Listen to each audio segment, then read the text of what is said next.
विद्यार्थी मित्र, आज आपण जॉमेट्री म्हणजेच पार्ट 2 मधला चॅप्टर नंबर 2 पायथागोरस थेरम या प्रकरणाला आपण आज सुरुवात करत आहोत.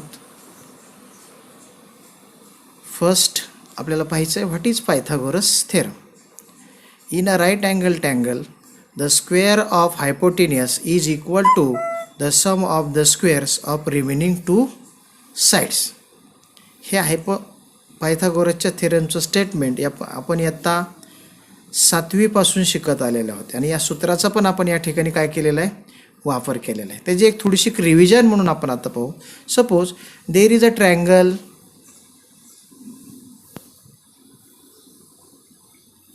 PQR is a right angle triangle.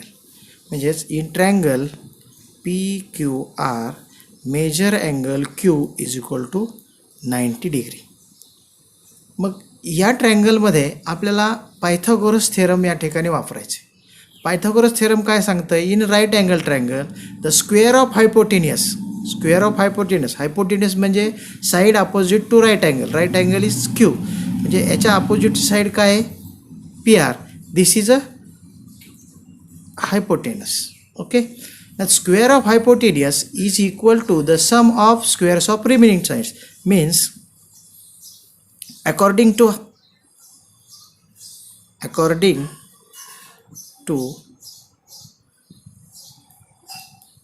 Pythagoras theorem, what we have to write, that is PR square is equal to square of hypotenuse remaining two sides PQ and QR is equal to the sum of the squares of remaining sides. म्हणजे PQ चा square plus QR चा square. या फॉर्म्युल्यानुसार आपण इयत्ता 8वी आणि 9वी मध्ये आणि इयत्ता 7वी मध्ये सुद्धा एक्झाम्पल्स या ठिकाणी आपण सोडवलेले आहेत. In this chapter we have to prove this theorem. But before to prove this theorem, we have to learn some other things, that is Pythagorean triplet. काय शिकायचं आपल्याला, Pythagorean triplet.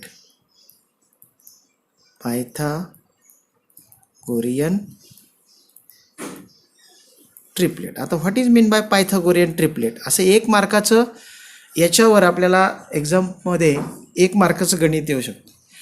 आता suppose there are three natural numbers.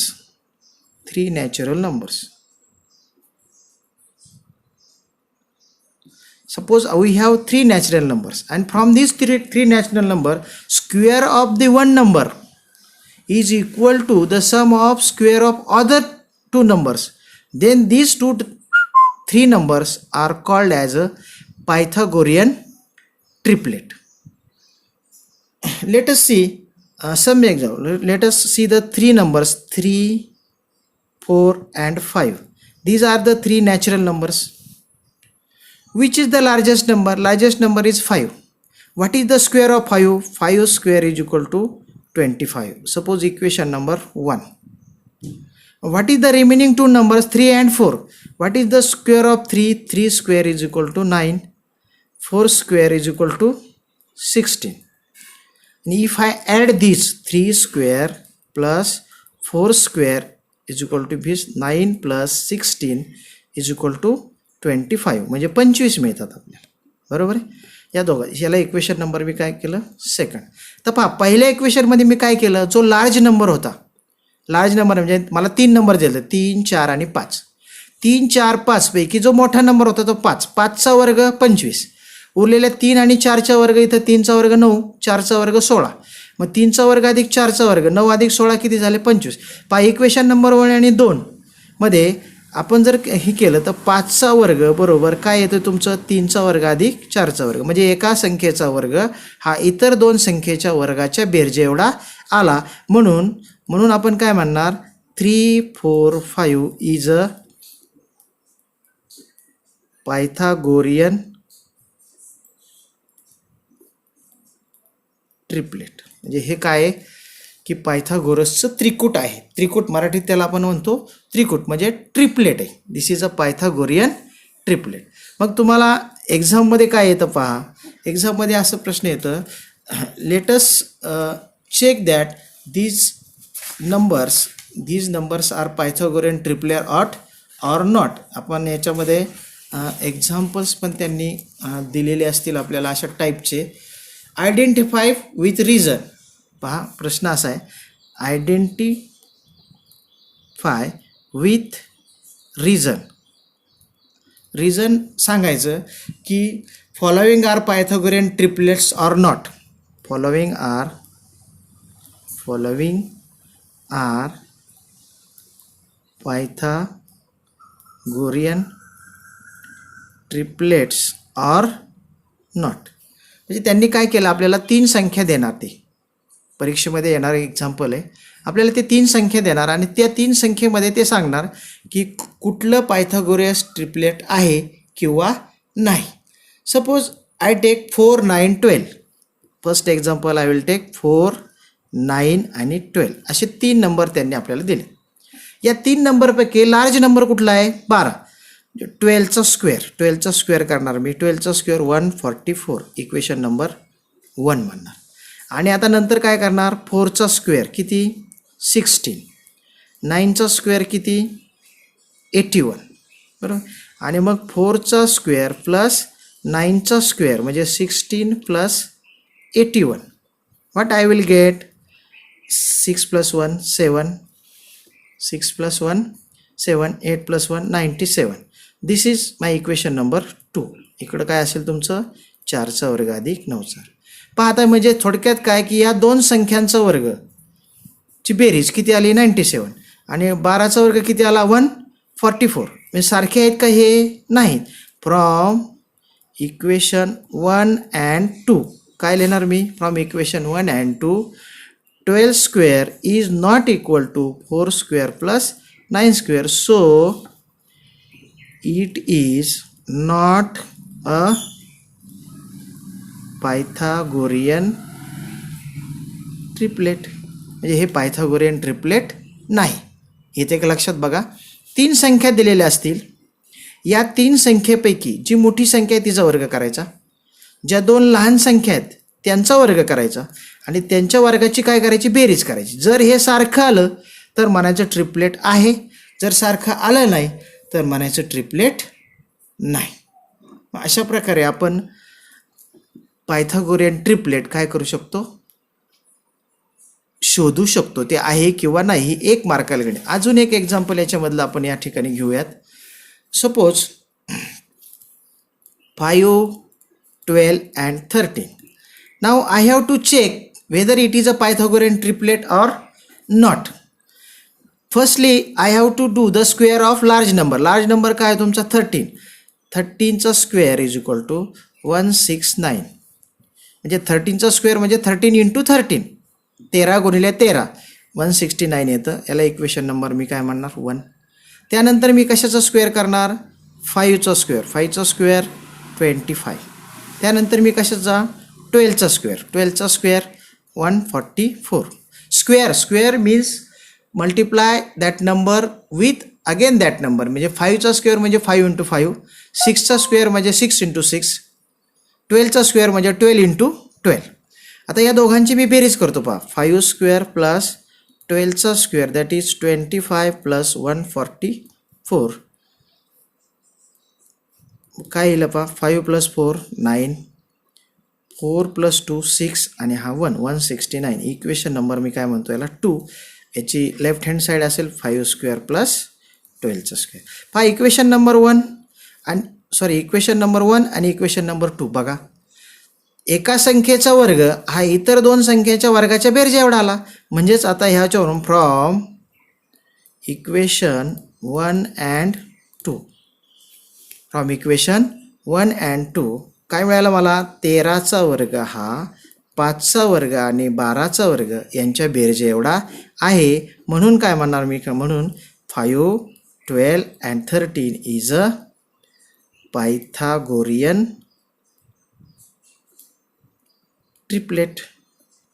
लक्षात, म्हणजे आता मी एक triplet घेतलं आणि एक ट्रिपलेट नव्हतं असं पण गणित घेतलं. त्यामुळं दोन्ही उदाहरणामध्ये तुमच्या लक्षात आलं असेल, जर मोठ्या संख्येचा वर्ग इतर 2 संख्येच्या वर्गाच्या बेरजा एवढा आला तर त्याला म्हणायचं पायथागोरियन ट्रिपलेट. जर आला नाही तर त्याला म्हणायचं दिस is not a Pythagorean triplet. त्यानंतरचा पुढचा भाग जो आहे आपल्या या प्रकरणामधला, तो आपण इयत्ता 9वीमध्ये 2 प्रमेय पाहिलेले होते पहा. 30, 60, 90 degree theorem. 30, 60 and 90 degree theorem. आता हे थेरम तुम्हाला यावर्षी प्रूव्ह करायसाठी नाही, परंतु याचा उपयोग करून आपल्याला या ठिकाणी उदाहरणं मात्र या ठिकाणी काय करायच्यात, सोडवायच्यात. आता हे थेरम कसं आहे पहा. जर एखाद्या त्रिकोण if in triangle the angles of triangle are 30 degree, 60 degree and 90 degree, then the side opposite to 30 degree is half the hypotenuse and side opposite to 60 degree is √3/2 times the hypotenuse. असं एक statement आहे. आता या ठिकाणी मी एक triangle काढतो की या ट्रँगलचे जे अँगल्स आहेत ते कसे येतं. हा 90 डिग्री आहे, बरोबर आहे, हा 60 डिग्री आहे आणि हा 30. Suppose this is ABC. Triangle ABC is a triangle of 30, 60 and 90 degree. म्हणजेच या ट्रँगलचे तिन्ही अँगल्स, एक 30 अंशाचा, एक 60 अंशाचा आणि एक 90 अंशाचा आहे. मग दिस इज अवर गिव्हन काय, इयत्ता 9वीमध्ये हे थेरम आपण पाहिलेलं आहे, म्हणून फक्त आता उजळणे आपण त्याच्या फॉर्म्युल्याची घेणार आहेत. मग त्यांनी तर पुढं काय म्हणलं आहे, the side opposite to 30 degree angle. आता बघा 30 डिग्री अँगल मी अगोदर घेऊन लिहितो. In triangle ABC measure angle A is equal to 30 degree, measure angle B is equal to 60 degree and measure angle B is equal to 90 degree and measure angle C is equal to 60 degree. Means this is a triangle of 30, 60 and 90 degree. And what we have to prove? To prove म्हणजे या ठिकाणी आपल्याला हा formula आहे. Side opposite to 30. Side opposite to 30 म्हणजे 30 अंशाच्या कोणासमोरची बाजू काय आहे, BC. First prove BC is equal to 1/2 AC. AC is a hypotenuse. Side opposite to 30 degree is half the hypotenuse. And second काय, side opposite to 60. 60 च्या opposite कुठली side आहे, AB. AB is equal to √3/2 into AC. हे सूत्र फार महत्त्वाचे आहे.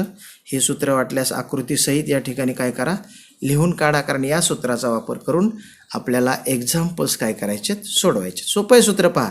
30 अंशाच्या कोणासमोरची बाजू BC ही कर्णाच्या निम्मे असते. 60 अंशाच्या कोणासमोरची बाजू AB ही कर्णाच्या वर्गमुळात 302 पट असते. त्यामध्येच आपण एक दुसरं पण थेरम पाहिलं होतं, 45, 90 डिग्री थेरम. म्हणजे जर एखाद्या त्रिकोणाची मापं ही 45, 45, 90. बघा आता इथं मी 45, 45, 90चा एक ही काढतो. इथे त्रिकोण ABC मध्ये B इज 90 डिग्री, हा तुमचा 45 आहे आणि हा सुद्धा तुमचा 40. आपण आत्तापर्यंत आता शिकलोय पहा. जर एखाद्या त्रिकोणामध्ये 2 कोण एकरूप असतील तर त्याच्या 2 बाजूसुद्धा काय असतात, एकरूपच असतात. म्हणजे 45 अंशाच्या कोणासमोरची बाजू AB, या 45 अंशाच्या कोणासमोरची बाजू BC, या दोन्ही कशा असतील, सारख्या असतील. म्हणजे आता याच्यात गिव्हन काय आहे, in triangle ABC measure angle B is equal to 90 degree and measure angle A is equal to measure angle C is equal to किती, 45 डिग्री. आणि मग याचं टू प्रूव्ह काय